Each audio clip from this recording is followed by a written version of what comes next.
how to secretly screenshot on BeReal without the other person knowing.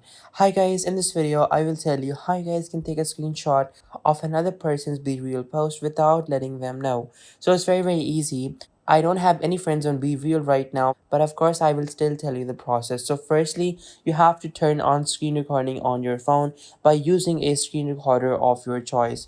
I personally use this one, but if you guys want to use your own phone screen recorder, you guys can use that as well. Once you have it opened up, simply keep the recording on, and then after that, simply open up the BeReal of the person that you guys want to take a screenshot of. Simply open it up like this, and then after that, simply back up because now this particular picture has been included in the screen recording.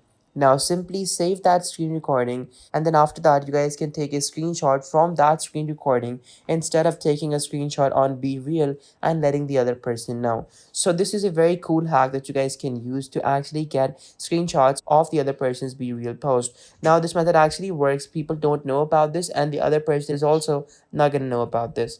So guys, this was the video. Thank you so much for watching. Be sure to like, subscribe and share. Till next time, goodbye.